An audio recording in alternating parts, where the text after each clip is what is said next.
Hello everyone. So today is what I'm calling day one, part two, since we already did 5 days before. And we're talking about forbidden emotions. So before I get going, I wanted to talk about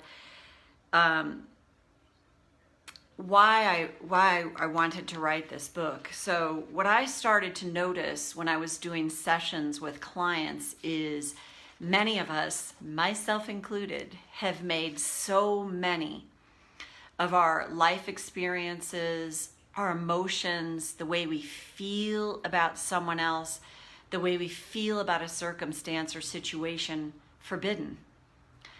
And I saw that, and it's when we clamp down on emotions, when we tell ourselves, I shouldn't feel that, like that's okay to feel, this isn't. What happens is it stays stuck in our energy system. And as Janice Berger said, which I found out, this originated with Carl Jung, but she says it this way: feelings aren't buried dead, they're buried alive. I can't say that enough. So if you think about emotions from that perspective, hey Mitsuko, hey Marcia, nice to see you too. If you think about emotions from that perspective, like when we make something forbidden to us to feel, be it hatred, resentment, like I hate that person. I had a client when we were tapping on this, I'm going to take these off right now because I have quite a background there and I'll put them back on.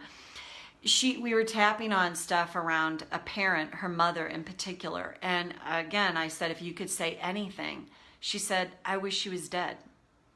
Now, most people might gasp and go, but what I say about the level with which an emotion becomes forbidden to us is equally proportional to how disempowered we feel about a person, about a circumstance, or a situation in our life.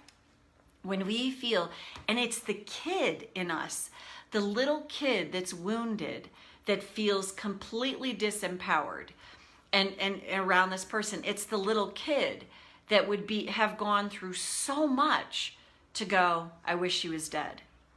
And what I've seen is when you allow space for that, when you don't make that forbidden, when you go, oh my God, how could you say that? Because that's making it forbidden. When you go, that's how I feel.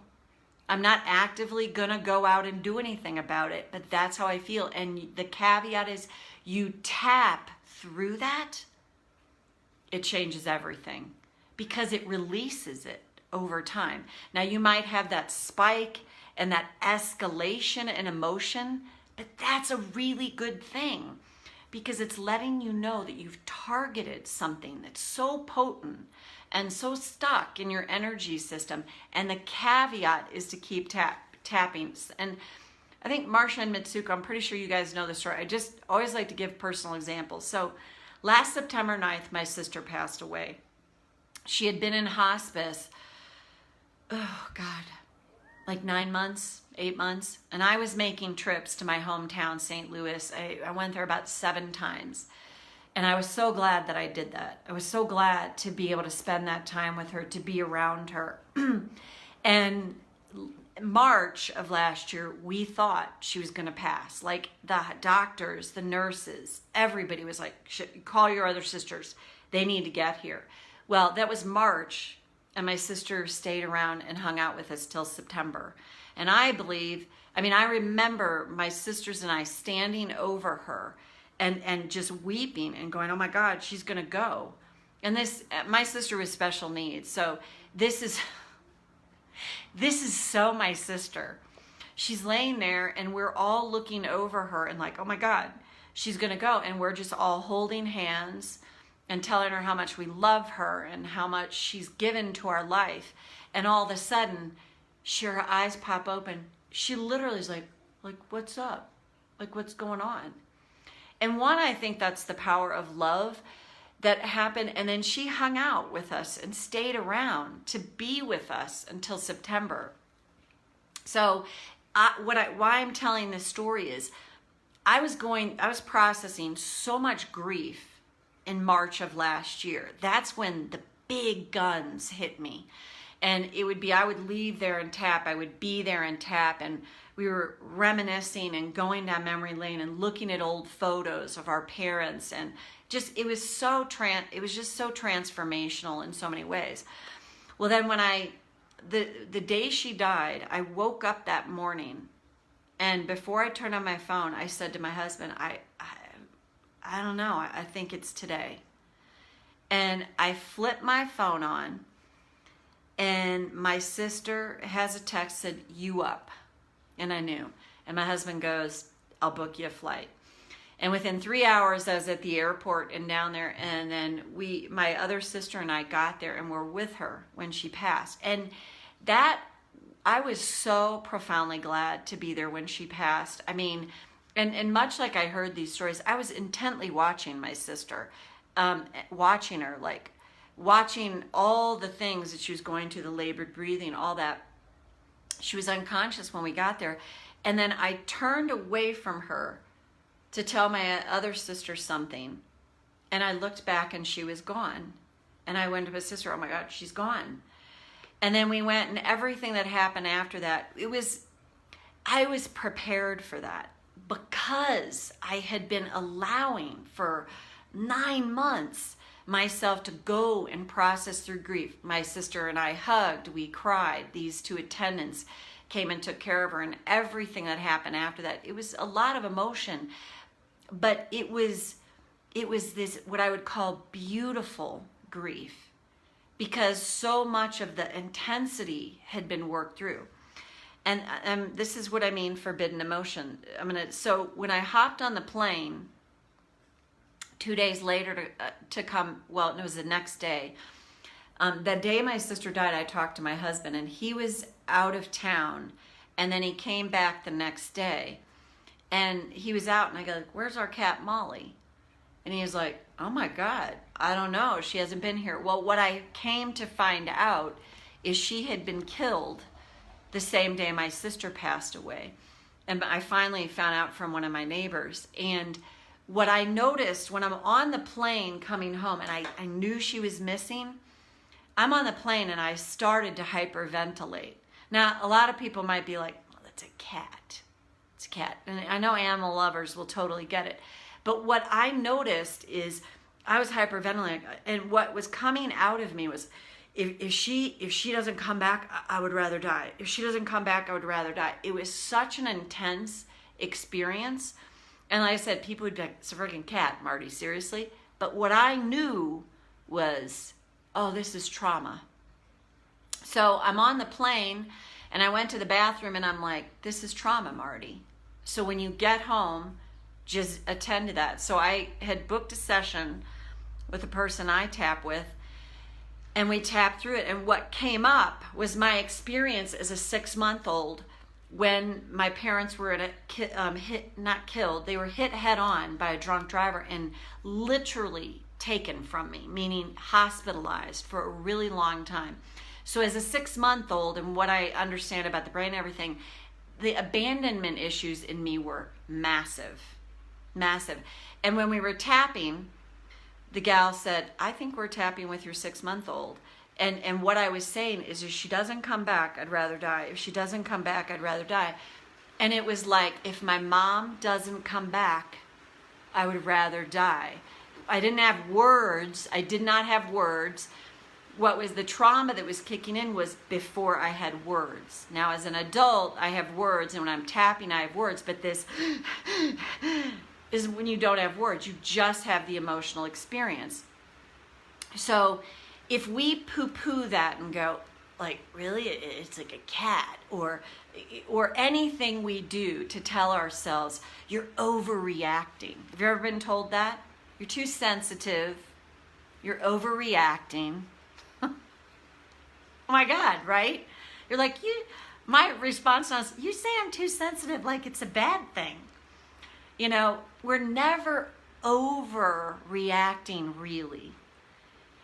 What's happening is something's being triggered. And I would say usually it's the child within us is getting triggered. We may not know what it is. We don't know, but if you brush it off, and then this is how it gets doubled down. You're overreacting. So somebody will tell you you're overreacting and you clamp down on yourself. And you don't allow yourself the full expression of those emotions. And they get buried within. And then you'll go into another circumstance where you'll be like, you're overreacting again. So if somebody on the plane had talked to me and been like, what's going on? I'd be like, well, my sister just died. And I'm actually like, I'm really pretty okay with that. But I just found out my cat's missing. They would have been like, well, what is wrong with you? Like without having the whole picture. So for you, anytime you tell yourself, I'm overreacting, if someone else tells you you're overreacting or they tell you you're too sensitive, you can try that and go, you see, I'm too sensitive, like it's a bad thing. We make being sensitive wrong. And we make overreacting wrong. Think about it, overreacting. I use that word in this book, but we're reacting because of the emotions that are suppressed and buried. So if you can see this in this way now, even if it's just intellectual fodder for you right now, and go, oh my God, that's what happens for me. I actually really judge myself.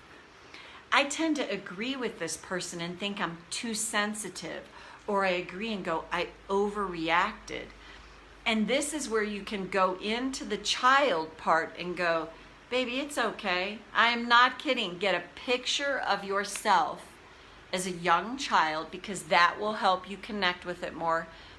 And get that picture and look at that, and it's okay. It's okay. You're not actually too sensitive. You're not actually overreacting. You've just never been allowed the full expression of this. I'm going to take this top off. And you might, when you start to do that, what happens is you start to build self-acceptance, and some self-love starts to come in. And you judge yourself less and accept yourself more for anything you're feeling. And what comes from that is if you feel hatred towards someone, but you go, I'm not supposed to feel that way. What I say is with the help of a seasoned practitioner, if you don't know how to do this on your own, please get assistance. If you're like new to this and you're like, I don't know, because you can have really strong emotions come up and you just want the support. If you're a seasoned tapper, you know, oh, I could really, have this going on. So just understanding that helps, but it's coming back to a place of allowing ourselves the full expression of everything we feel, and learning to release the judgment and not make ourselves so wrong for, I'm too sensitive, I'm overreacting. So hopefully you find that helpful, and if you don't, that's okay too.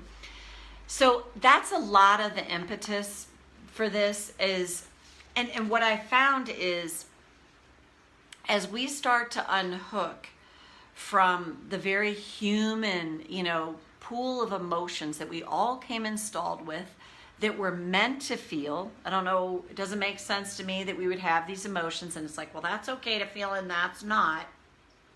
And the buildup of emotions is the thing that we start to soothe and come down with. And I know this for myself, is you'll find in certain situations where it's like, whoa, I used to really go off the rails there, but I really don't so much now, or I go less off the rails. And this is the progression always. I still went off the rails, but the duration wasn't nearly as long. That is a freaking win. Okay, I went off the rails again.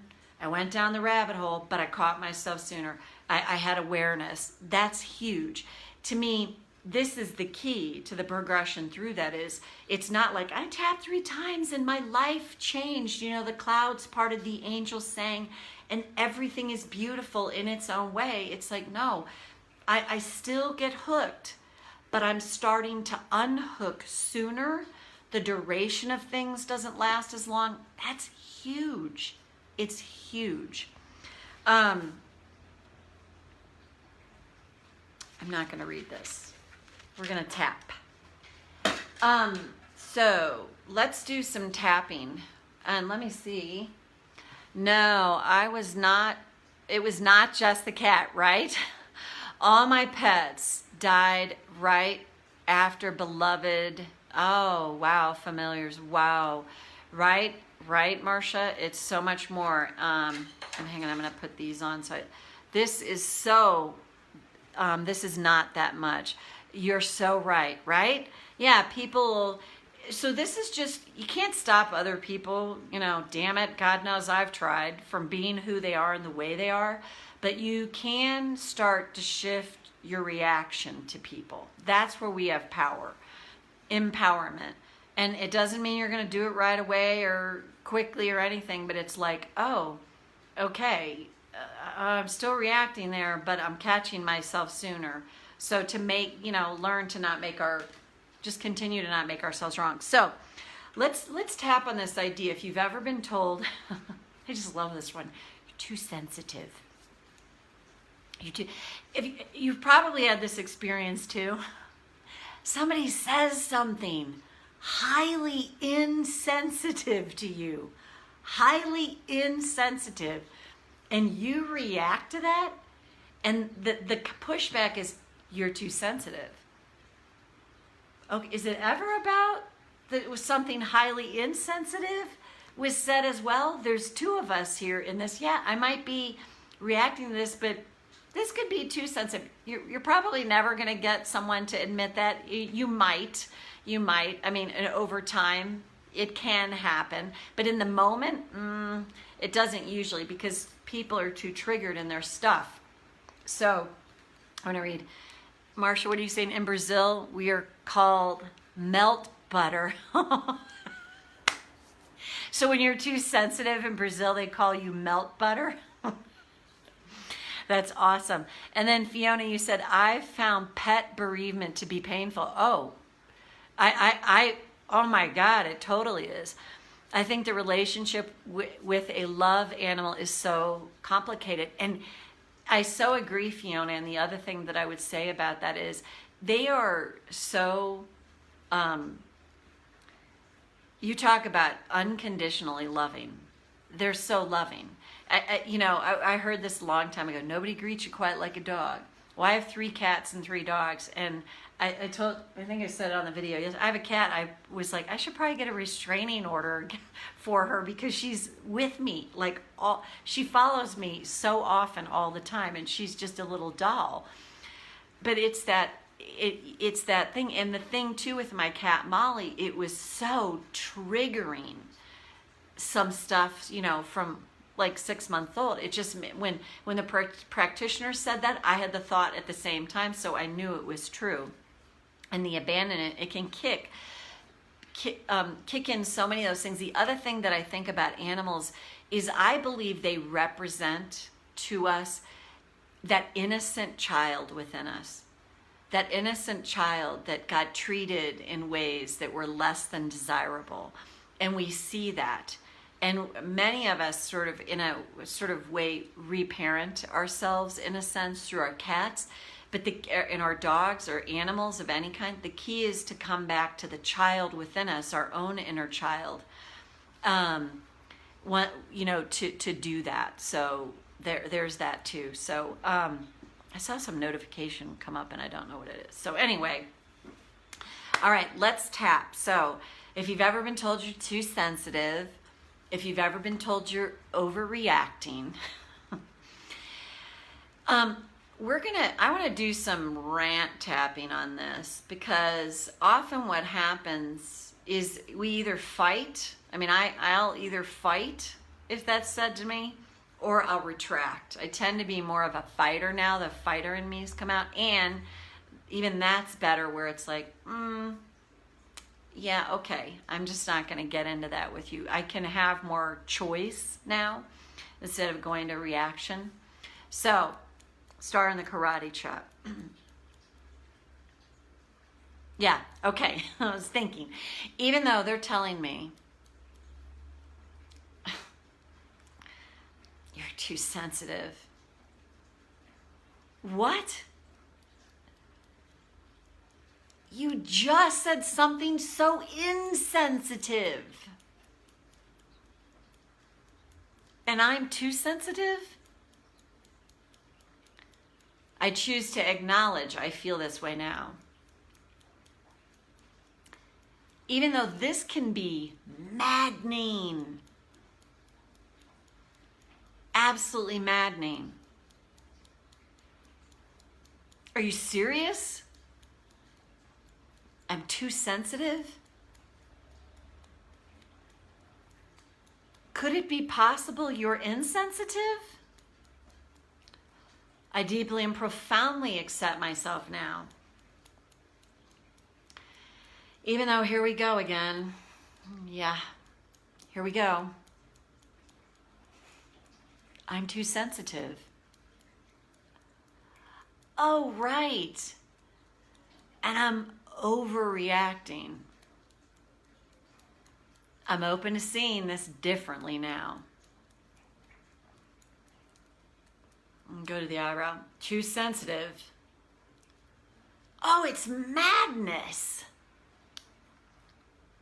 There they are again. Some insensitive comment gets flung in my direction. But I'm too sensitive. I might be reacting here. And I'm going to attend to that. But honestly, I think you're a jerk. And I think you're highly insensitive. Oh, right, I've got to take responsibility for myself. I mean, if this is happening in my life, I've created this. And that just feels so judgy and so punitive. And then it has me cowering in a corner. That's right, it's my fault this is happening. If I could just be in better alignment, this jerk wouldn't be saying this to me. What if there's a whole nother way to see this? What if this isn't about attracting or not attracting? What if this is happening in my experience to awaken me to some wounding? And what if this is a way my inner child communicates with me? And what if I can pay attention to this part of me and help soothe this part of me?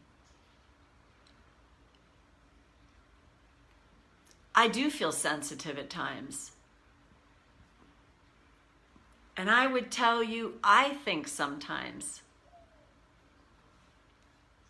my reaction feels over the top to me. But that's a byproduct of not having allowed myself my truth. So I have this inner child in me who is seeking soothing. And I'm clearly not going to get it from this person.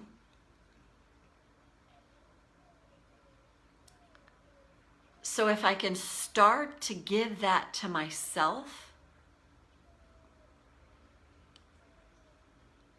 what could happen here? If I start to give full flower and expression to what might appear to be my darkest thoughts,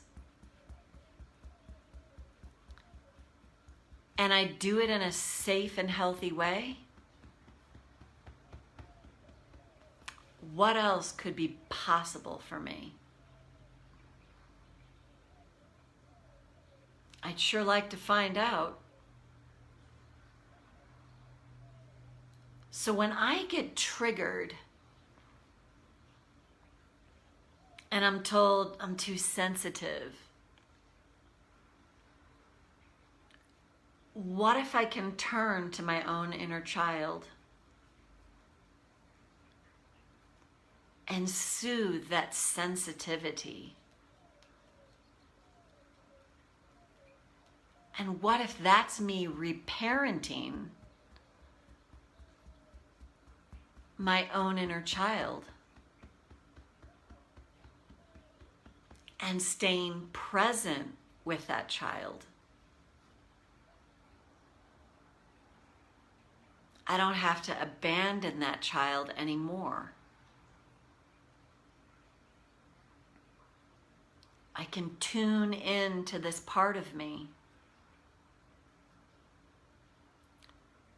Give this adorable child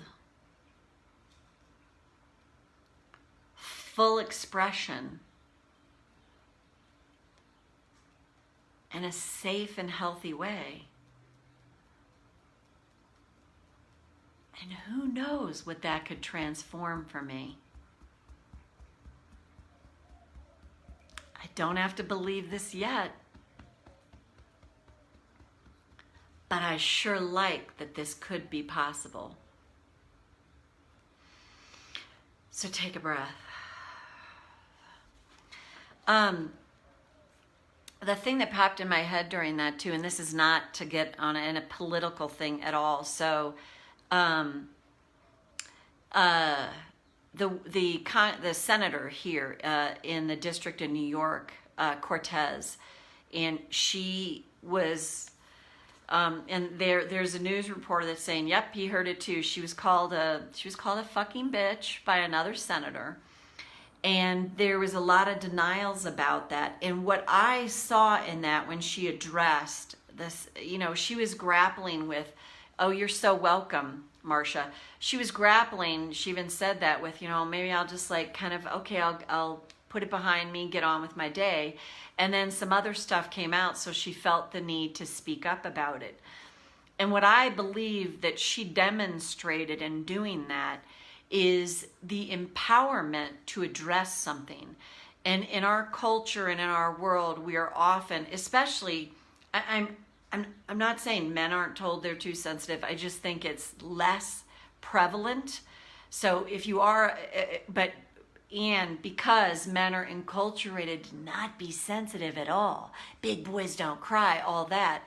So, and men have been enculturated for sure in the United States to really be more the perpetrator of, I'm the one in charge here, what I say goes. And it's certainly what I would call the white patriarchal culture that we have here in the United States. But what I find can happen when you go into these emotions is you can have that where you can, in a graceful way, be able to stand up, as I saw, and address something and address it firmly and solidly and in an empowered way. And this is what I see. People pick up on that and they know that difference. But this whole thing, like, if somebody went, well, she attracted this into her life. She brought this in because something in her is unhealed. Okay, no, what if it's possible that this came to her so that she could display and show This is what a woman standing up for her truth looks like in that way. But when we go to this judgy, punitive, like, well, you attracted it. If this person, it's happening, you've got to get alignment. What if this is happening to get you in touch with something so that you can heal it? To me, that is just so much less judgy, less punitive than I attracted it into my life and I've just got to keep aligning myself.